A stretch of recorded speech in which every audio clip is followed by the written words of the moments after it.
I love it when I'm right. Hello there, Nate Jackson, Criterion Collection Reviewer Guy here, with the non-existent, non-physical copy of number 259, Catherine Brilliat's Fat Girl.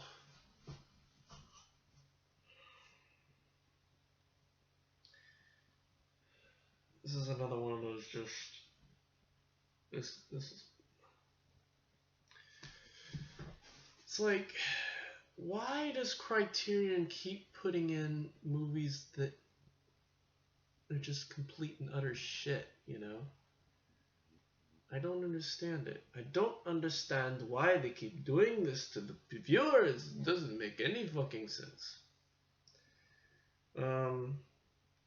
Yeah. But anyway. 2001, 86 minutes, although it feels like it takes fucking forever to get through. French. Yeah. And yeah, like I said, yeah, so, this one sucked. And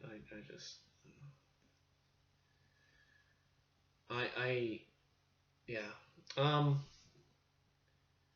I'm rating this one S for spoiler, for spoil all the spoilers. I think I'm gonna do the rating system. I like that way of doing things as far as spoilers. I'm gonna start rating them in the descriptions, or the names, or the name and description, and hopefully after a while you guys will get the hang of it. But yeah, this was gonna be rated S for all the spoilers, because all I can do is tell you everything of what happened to this piece of shit. And to be fair, it's not Sallow bad. It is not Sallow bad. It's not Sallow bad. It's not Picnic at Hanging Rock bad, but it comes damn close. It is not... I think it's probably worse than... no, it's not Night Porter bad. It's definitely not Hiroshima Mon Amour bad. Oh, no. Much rather watch Fat Girl than Hiroshima Mon Amour. This shitty movie that was. Yeah, that's all the shitty movies I can think of right now. Yeah, so... Anyway... So, the fat girl in question is a girl named Anise. I forget her name. I'm looking her up. I'm looking her up on the YouTube, on the Wix, because I can't remember. There's two sisters, Anise and Elena. And Elena's the hot one. Oh, Anise. Anae. I'll call her Anae. Anae is the fat girl. Elena's the hot chick. And they're both virgins, but they have different viewpoints on their sexuality. Elena wants to lose her virginity to someone that she really loves and cares, and someone who cares for her, while Anise feels like you should lose your virginity to just anybody just to get it over with. Her first time should be meaningless, I guess. Oh, and they're both underage. Elena is 15, Anise is 13. And they're staying in, I think, France. Where the hell were they staying? I did not. They're on the French seaside, and I guess they're vacationing there. And I thought their father was there for business, but anyway, and I don't know, but anyway, yeah. So they're there, and they go to this restaurant, and they meet this other tourist guy named Fernando, or I guess this guy who lives there. They meet him at a cafe, and Elena and Fernando hit it off while Anise eats this sherbet, or like this ice cream sundae thing. And so anyway, they make out by like the last, within like a few like within like 10 minutes of meeting each other, you know. And so later on that night or the next night or whatever, Fernando sneaks into their room. They share a bedroom together, but they sleep in different beds. Elena and Ace. And I'm probably pronouncing her name wrong, but I can't remember it. Anais. But anyway. Fernando sneaks in the room, wants to have sex with Elena. Elena's like, no, I don't want to do this. And because she wants him to be, you know, they want to be in love. But he's like, you know, accusing her of being a tease, I think. And at the end, he threatens to like have sex with other girls to make her, you know, her want to have sex with him. And she's still not having any of it. So, however, in the end, she agrees to anal sex, apparently. And she basically cries throughout the whole thing. So so just like oh gosh, Layla from Shadows. I didn't think the first time I didn't think it could be so painful. Yeah. Although Shadows is really cool. You know, this is just pathetic. You know. And the whole time Anais is awake. You know, Elena thinks that she's asleep, but this whole time Anais has been hearing everything they've said, everything they've been doing, and is just basically pissed off at the fact that they, you know, kept her awake. And so Fernando stays in the bedroom till the morning.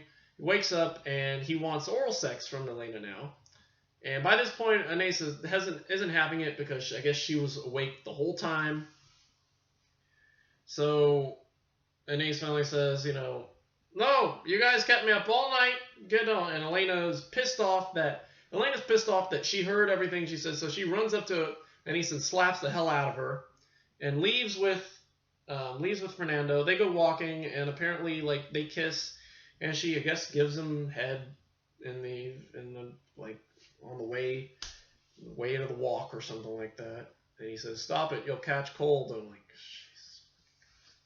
yeah, she'll catch cold. Yeah.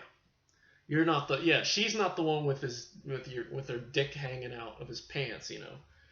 You know, I mean, well, I guess it was being warmed. Yeah, so anyway, so they go to the beach with the fat girl, Anais. I've just been calling it a fat girl because I just don't have any respect for this movie, so I have little to no respect for this movie.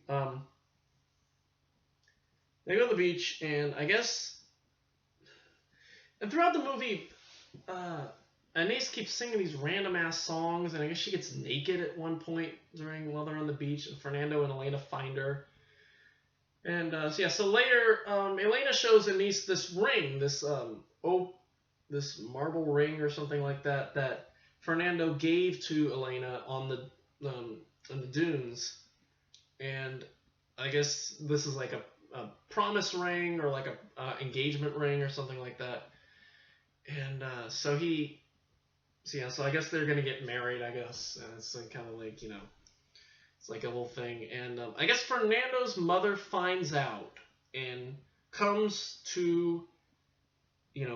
and basically outs her relationship, Elena's relationship with Fernando, to their mother. The mother is pissed off. And I guess the dad doesn't want anything to do with it. I totally missed that part, if that happened.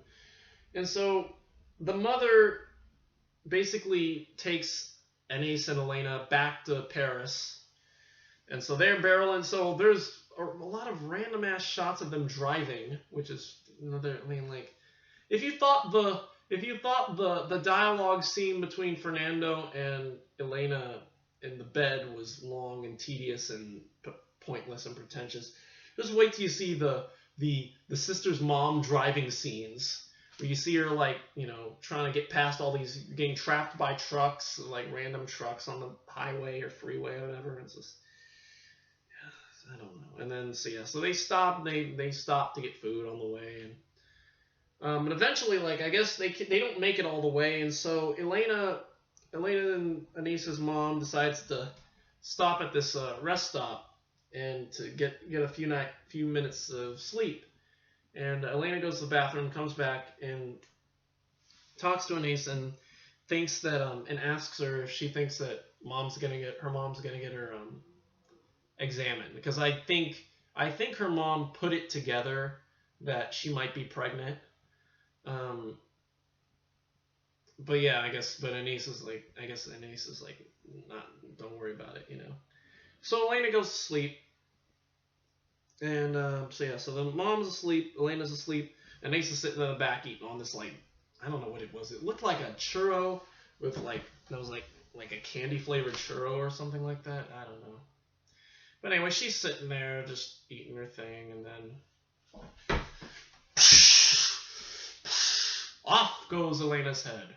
The axe murderer the axe murderer comes in and just, you know, kills Elena, chokes the mother to death. Anise tries to escape into the woods, but the axe murderer stops her, rapes her, and the next morning the police find her, and the only thing she can say is that the axe murderer did not rape her. And that is the end of the film.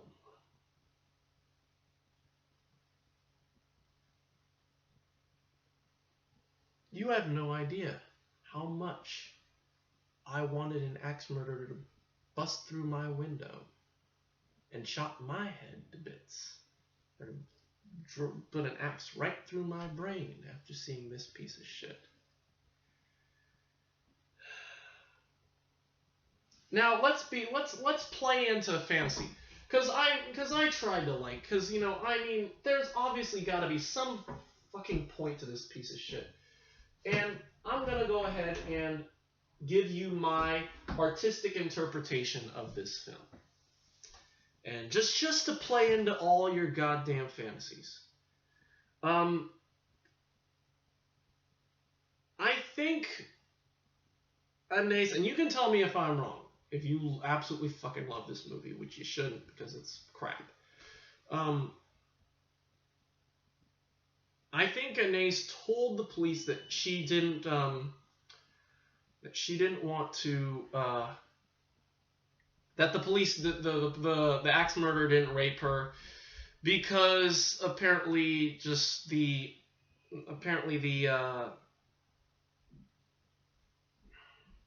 see, I'm just lost.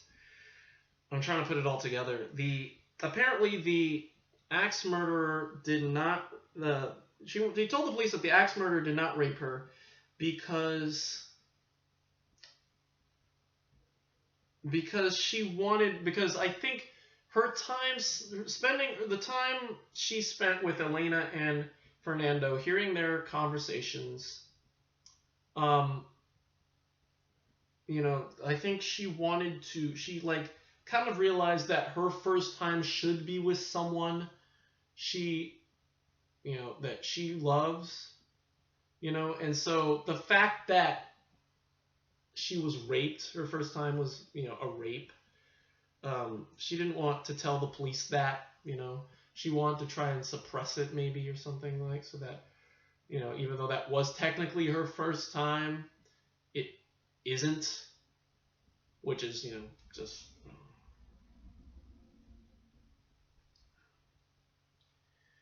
Yeah, so that's all I can say about this. Yeah, I think this was just a really stupid movie. I don't care to see underage sex, although, you know, obviously the actors were older. I mean, the lead actress who played Elena, was, I think, 20 at the time, although she was playing 5 years younger. I don't know how old the actress was who played Anise, but obviously they had to be legal. You know, you couldn't film that, you know. But yeah, it was just like, I don't care about movies that are like primarily about sex, you know, like Night Porter or Unbearable Lightness of Being. I am completely and utterly disbelievingly not looking forward to Blue is the Warmest Color in however many years we get to that one. So that one's going to be horrible to sit through. And yeah, I just don't like it. It made my head hurt. And the ending that the axe murder came out of nowhere, and it was like scared the living shit out of me when I see it, and it's loud as hell. And I was like, what the absolute fuck, you know? The ending was one of the biggest shit biscuits I've ever seen. It's like a really bad dream. It's like Robert Altman's Three Women, basically. This is the French version of Robert Altman's Three Women, you know. Although this is way worse than Three Women. And it's weird because it's like, I thought about this as I was, finishing up the movie. It's like there are movies that sometimes I would prefer a movie that makes no sense whatsoever than have a movie that has a plot but is really shitty plot, you know? So yeah, it's really a big toss-up. I mean, there are movies that make little to no sense, or like don't have a plot, have a basic plot, or like, a very, very strange plot like Schizopolis, and I love Schizopolis. I thought it was hilarious, and it was just different. Like I said, the plot's really, really confusing, and there's a lot of things that make no sense whatsoever, but you just kind of get it. You just kind of get into it. You don't really care. It's just it's so bizarrely entertaining and mesmerizing that you don't really care the fact that you don't understand what you're watching, you know. But Fat Girl is not one of those movies, you know. Fat Girl is not one of those movies. I mean, see, I think with like, and I think like even with Three Women and Fat Girl, I'm gonna coming back to Three Women. They both have endings that are very, I guess, ambiguous endings. And I think with Three Women, the fact that, I mean, they both start off with very strong ideas, very strong plot lines, for the most part, and they delve into this, you know. But that's the thing. Three Women eases us into this weird, like weird world where we don't know exactly what's happening, what's going on, and all that, you know. Fat Girl, on the other hand, gives us a movie and keeps us in suspense and like takes our attention away, and like basically like we're watching it, you know, and we basically know what's going on, and then the axe murder comes in out of fucking nowhere. It's like it just like it's like the equivalent of like watching a crash test dummy video in slow motion or in normal speed. In slow motion, you know the crash test dummy is going to like hit the wall and crash, and his neck is going to be thrown back or thrown forward and back and all that, you know. The airbags are going to, you know, and like that's what Three Women is. You see this, you can kind of, I mean, you're not sure exactly what's going to happen. You may not be sure exactly what's going to happen. But you can see that it's getting weirder and weirder as the little by little, you know, just from the characters, you know, the way they're acting, you know, especially, you know, the Sissy Spacek's character, you know. But with the axe murder, it's basically watching a normal speed, you know. It's like,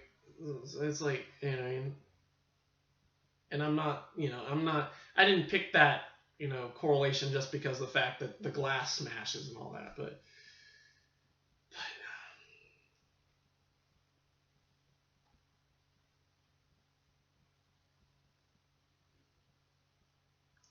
I almost bought this movie. And that's all I'm gonna say. With all this being said, though, I'm only gonna give it a D-. And I'm giving it a D- because I kind of like the music. I kind of really like the theme, that the kind of like Latin theme. I don't know, the song is very very Brazilian kind of thing, bossa nova thing. It's got a guitar and guys singing with it. That was really, really pretty. I like that song. Now I didn't like hearing it at the end when you see the fat girl staring at off the camera, like trying to do her own version of Antoine Doniel at the end of the 400 Blows, except looking really miserable, you know. And yeah, she got raped. I know that's probably the main thing, because she got raped. But still, I'm like, jeez. But yeah, so hearing it again at the end just kind of just made me think, oh, why'd you do it? Why'd you ruin it? You know. Let me take a look, because I'm curious now. I'm curious. Do we have to sit through any of this more of this woman's thing? Because apparently this director has done a lot of sort of like really like thing. Nope, this is the only movie by Catherine Breillat in the Criterion Collection. Thank God. Good. Let's keep it like that. Let's not have sexist comedy on there. That's the only movie I looked up, because apparently the actress who plays Elena reprises her role in sexist comedy, which is stupid. So yeah, music was okay, but everything else just sucked. D-. Yeah, and so yeah, that's all I. If you like this movie, I'm sorry, but I can't. This is a piece of shit. And I don't care about the supplements. Well, actually, no, I do care about the supplements, only because apparently, let me look up Criterion's site, because I think they said something about there's something about a like a deleted scene or an alternate ending or something. Let me read you the supplements in Fat Girl. There is a two interviews with Catherine Breillat. The other look the behind the scenes footage for the making of Fat Girl, which doesn't make any sense. Why would you do that? 2 interviews with director Catherine Breillat. One conducted the night after the film's world premiere at the 2001 Berlin Film Festival. The other a look back at the film's production and alternate ending. So see, there it is. Alternate ending. How else does this movie end? I'm curious. Now I'm curious. I've got YouTube open too on my computer. Let me see if Fat Girl alternate ending. See what happens when I type in Fat Girl alternate ending. Does it show up? No, I don't see it. No, just a lot of really stupid, just a lot of really stupid, a lot of really stupid viral videos. There's a link to Fat Girl, but yeah. So anyway, I'm done with this. I'm done with this. D-. If I had the DVD, I'd throw it at the wall. And I'm done with Criterion for a whole week. Not thank God, because I want to take a break on a positive note, you know? I'm looking forward to Eyes Without a Face. Hopefully I like it, but I'm looking forward to watching it with my friend, you know? I'm looking forward to doing the review with someone else and not sit in my room, you know? I like having, special guests, you know? I like being able to not be the only guy involved in these things, you know? So yeah, that's all I can say. Fat Girl sucks, and so does Elena, I guess.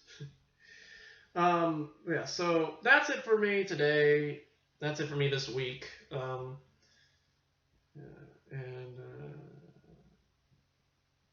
So anyway, that's all I can say.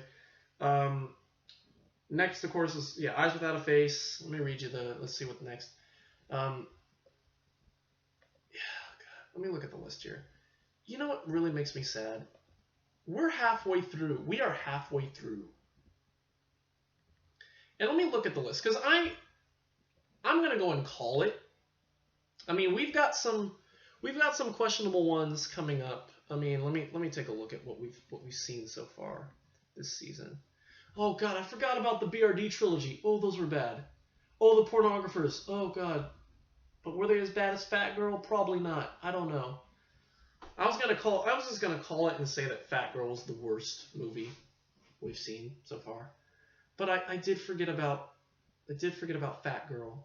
I mean, I did forget about the BRD trilogy and the pornographers and Through a Glass and the Silence and what else? Oh, and My Treacy. Oh, My Treacy. Yeah, no. Oh God. Oh, I'd almost forgotten. They nailed his penis to a fucking board. Oh God. Oh no no no no no. Oh God. No. Okay. Second worst. Probably Fat Girl, maybe second worst movie we've seen. I don't know. We'll see.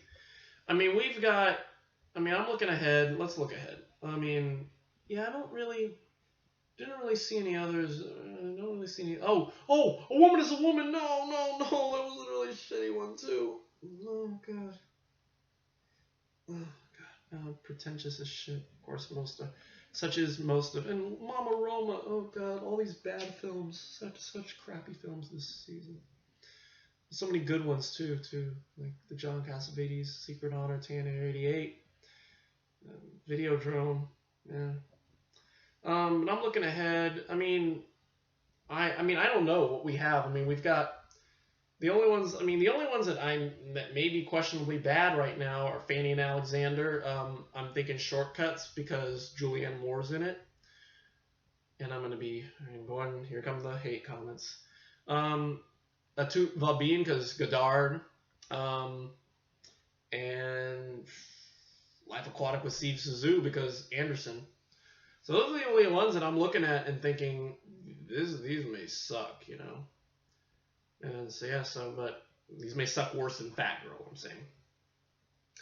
But yeah, just this was bad. Anyway, I'm done rambling. It's almost half-hour review. This has been an extra long one. I've just been rambling now because it's late. Just like my last review, this is really late. Although not as late as I did Tanner 88. So I'm still relatively awake right now. But I'm drained. I'm emotionally drained from this piece of shit, you know. And yep. So anyway, that's it for me this week. We'll see you next week. Hopefully see you next week for Eyes Without a Face. If we can't do it on Saturday, we will probably try it. We will do it on Monday for sure. We may take another day off. Or we may... Oh, no. I was going to say we may go out of order and do Fanny and Alexander after that, but I wanted to keep all the Fanny and Alexander videos together. You know? So yeah, so we'll do Fanny and Alexander, Eyes Without a Face, Fanny and Alexander, then the theatrical version, the televised version, Making, then Shortcuts, and then King of Kings, Kajamusha, Youth of the Beast, Fighting Elegy, Castor d'Or, Touche Pas au Grisby, La Comare Seca, Thieves Highway, Night in the City, Tout Va Bien, The River, My Own Private Idaho, Keanu Reeves in a Criterion Collection movie. Although he was in that one, wasn't he? No, he wasn't in. No, wait, he wasn't in. That was Ben Affleck who was in Armageddon. Why did I think Keanu Reeves was in that movie? Anyway, so yeah, so that's it for me. Thank you for watching. Don't watch Fat Girl. That's the best. Don't sleep in. I guess don't have underage. Don't have underage sex.